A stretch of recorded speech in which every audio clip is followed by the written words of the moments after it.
What is the most disgusting thing you have ever done that you took pleasure in?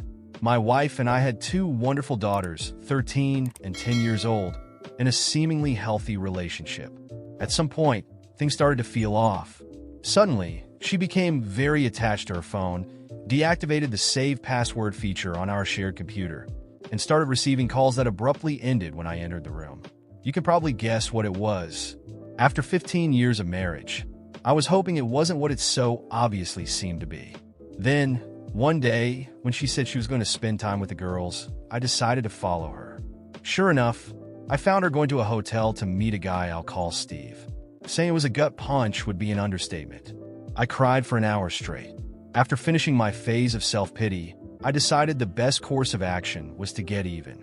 I thought of several scenarios, some of which may or may not have involved confronting Steve physically. Eventually, I chose something more civilized and, more importantly, legal, but just barely. The first part of the plan was to gather evidence. I could have just taken a picture, but I had something better in mind. One day, when my wife was at work and the kids were at school, I installed small hidden cameras and microphones that I had purchased. Thanks to the layout of our bedroom, I managed to position one perfectly overlooking the bed. However, I didn't use them while I was at home.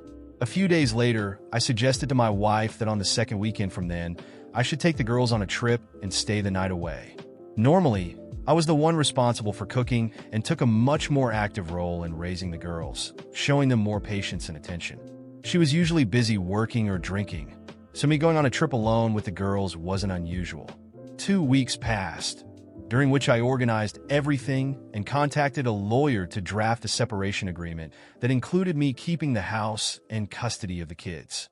I went on the trip, tried not to give anything away to the girls, and waited to see if Steve and my wife would take the bait.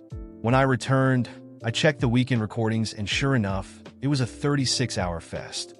When they weren't doing what you can imagine, the dialogue was even more revealing. I found out that Steve had a wife.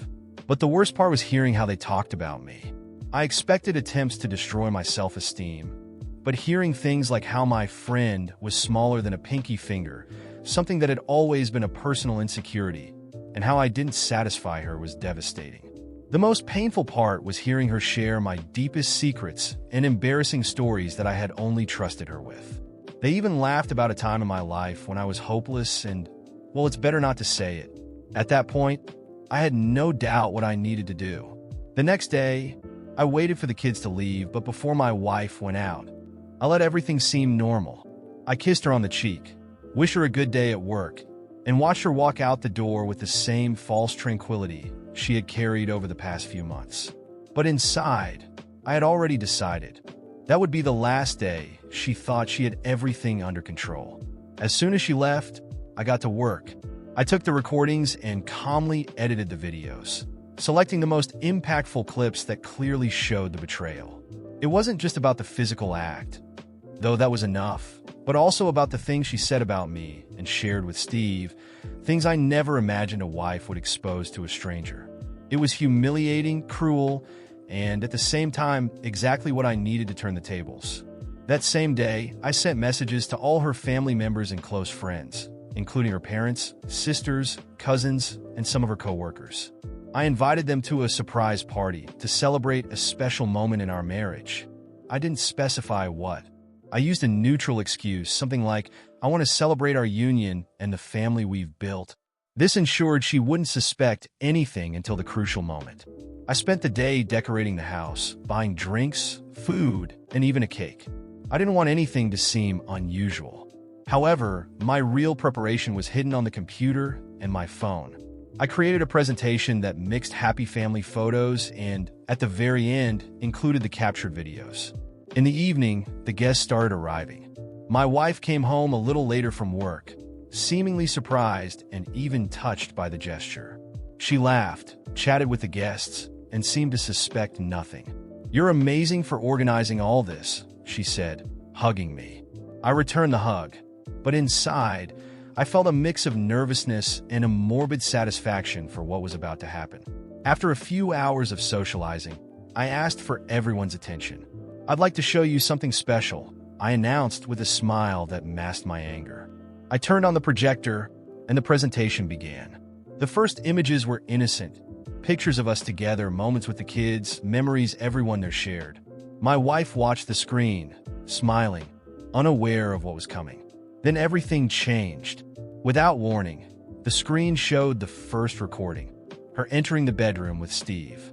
The sound of their laughter and conversation filled the room. The guests fell silent, some in disbelief, others uncomfortable.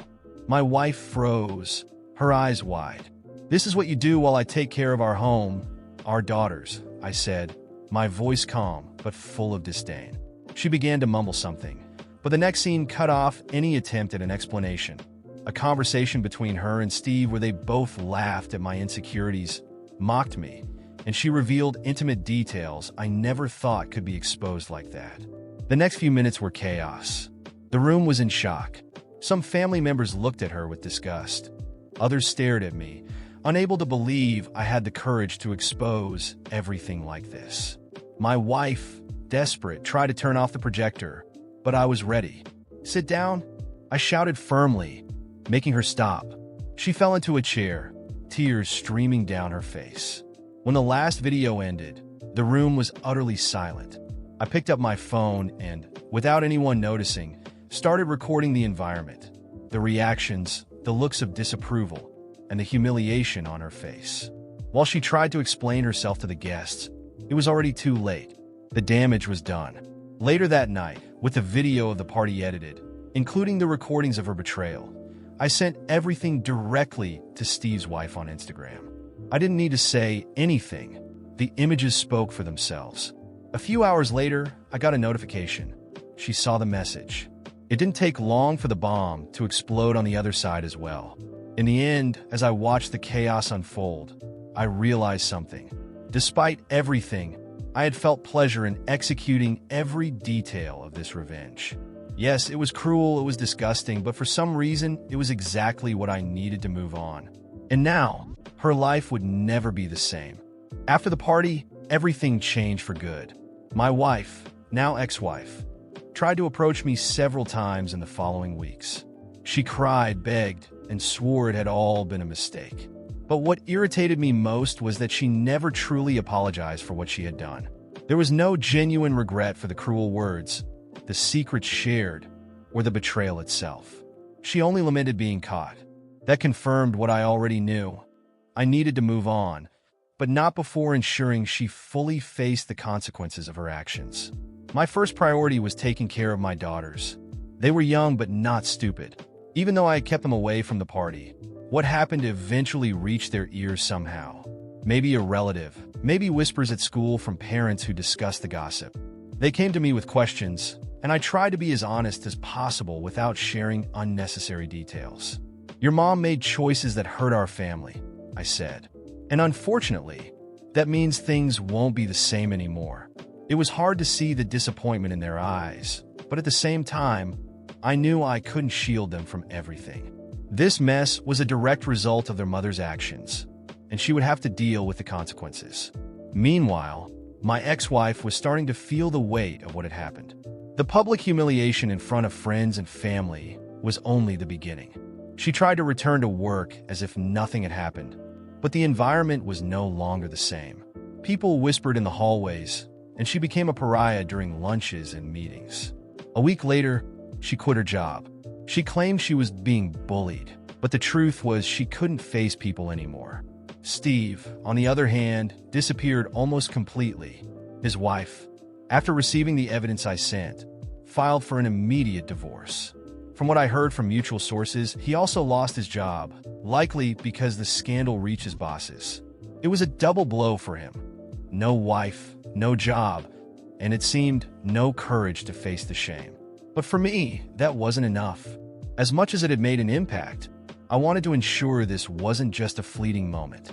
I wanted the truth to be exposed so no one would ever believe a softened version my ex-wife or Steve might try to tell. So, I started editing the videos. I removed every part where they mentioned my insecurities or shared intimate details about me. I didn't want my name to be tied to this filth more than necessary. My goal was for them to be seen for what they truly were, without turning myself into the target of malicious comments.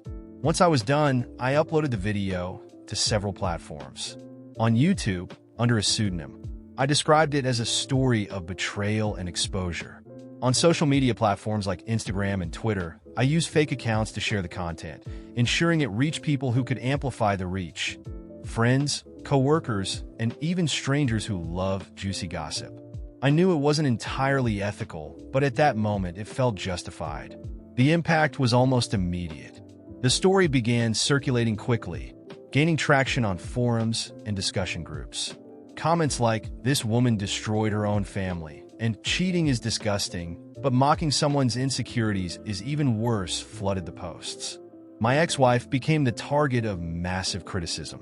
Within days, she deleted all her social media accounts and isolated herself completely.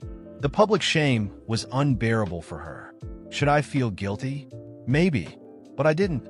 For too long, I had been humiliated in silence, carrying the pain of knowing that the person I shared my life with had betrayed me in every possible way.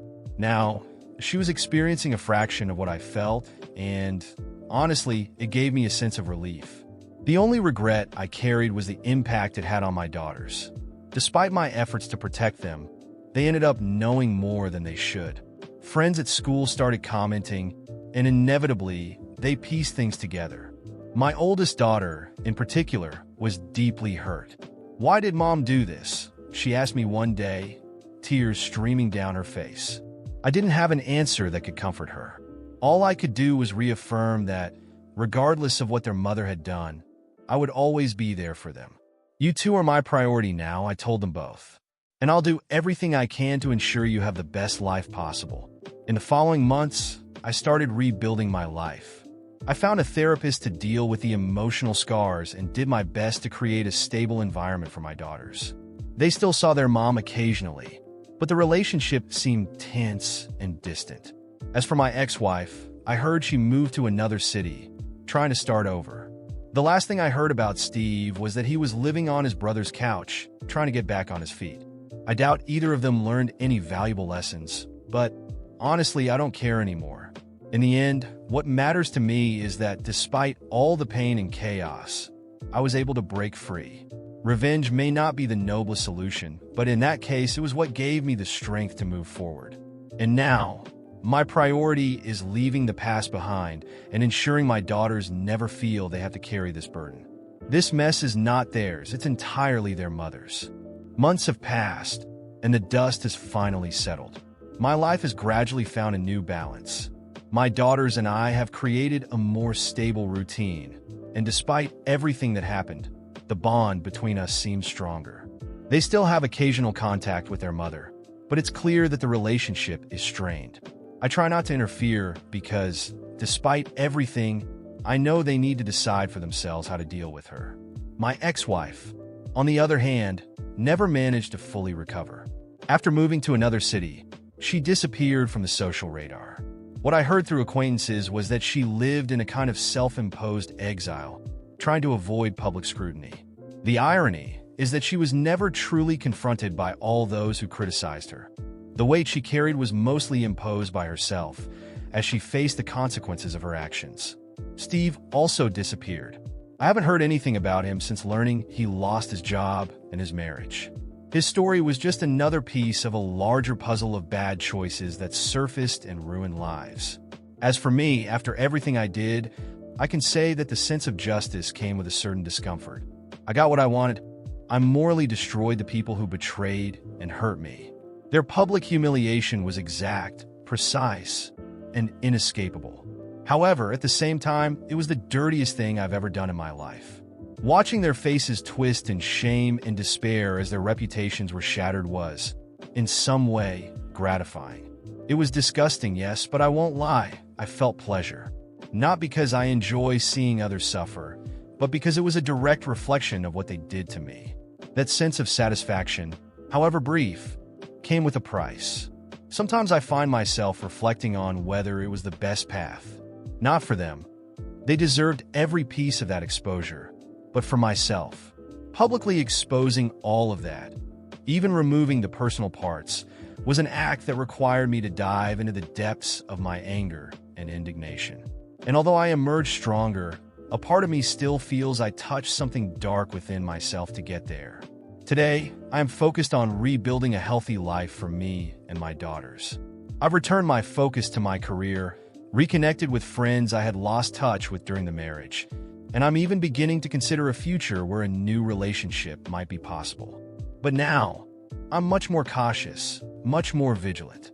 I no longer allow anyone to cross the boundaries I've set. I learned, in the hardest way, that trust is something precious and easy to destroy. Sometimes I still think about how everything unfolded. I think about how the betrayal began with small lies, moments of neglect, and a lack of respect. I think about how I overlooked signs that might have changed the course of things if I had acted earlier. But I no longer dwell on that. I have no regrets about exposing the truth. Only the certainty that it was the way I found to regain control of my life. And in the end, when I look at my daughters and see that they still have hope, that they still believe in something better, I know I did what needed to be done. Yes, it was the dirtiest thing I've ever done, but in a way, it was also the most liberating.